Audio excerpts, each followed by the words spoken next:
Hey everybody, Kyle Goth here from GoatFilmReviews.com and the Goat Films Reviews YouTube channel. I've got my first reaction to the new film, The Hunger Games, The Ballad of Songbirds and Snakes.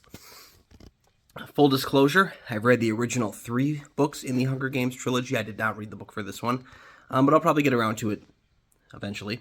But I have seen all the other films. I caught up because I hadn't seen the last Mockingjay film, so I caught up on that and then got to catch this one with my wife.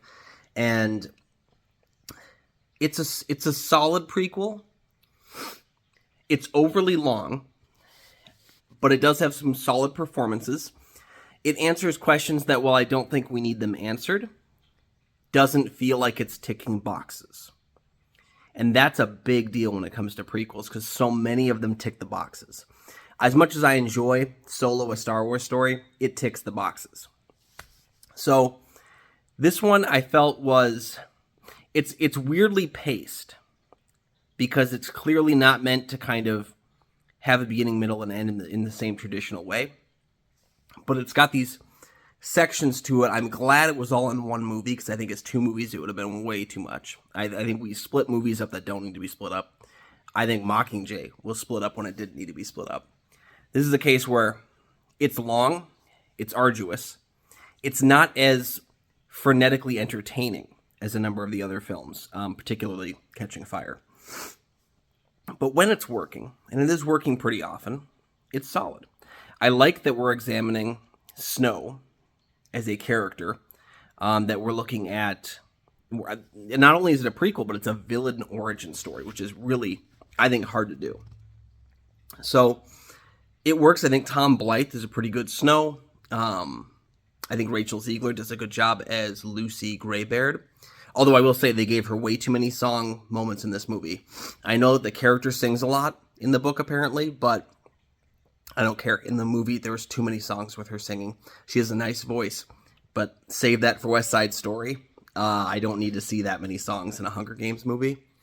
What else is there? The supporting cast is all strong. All very strong. Viola Davis is is she the villain? I guess villainess kind of. But then Jason Schwartzman, who plays the father of, I don't know the characters as much as I like to. He plays kind of the guy who's hosting the Hunger Games, and this is way back during the 10th one. And then we also have Peter Dinklage, who is kind of the designer of the games, and he regrets this creation he made. That's some pretty powerful stuff. But overall, yeah, the pacing is kind of wonky. There are a number of scenes that I don't think add really anything to the film. This is a 2-hour and 40-minute movie that I think could have probably been about 2:15. I don't know if you could get it under 2 hours and maintain everything you wanted to pack in, but I think you could have gotten it about 20, 25 minutes shorter, and it would have flowed a lot better. I don't think this movie has great flow. It's definitely, I would say it's probably the 3rd or 4th best in the franchise. I wasn't particularly keen on the 2 Mockingjay films. Again, I thought they could have been one and worked better. So it's kind of in that middle ground where I think, like, if you're a fan of the entire franchise, I think there's a lot to enjoy here. If you have never seen a Hunger Games movie, don't start with this one. Start with the original one, see if it's something that interests you, because there's a lot going on, and I don't think much of it matters to someone who isn't already kind of entrenched with the world. So, but I was entertained. I'm definitely going to give the film a slight recommendation, because I think there's more good here than bad. And I think there's a lot of great stuff in the movie that's just kind of bogged down, kind of slogged. And again, like way too many movies nowadays, is just way too damn long. So let me know your thoughts on The Ballad of Songbirds and Snakes down in the comment section below. While you're down there, please like and subscribe. There are 2 free things you can do that help support the channel immensely.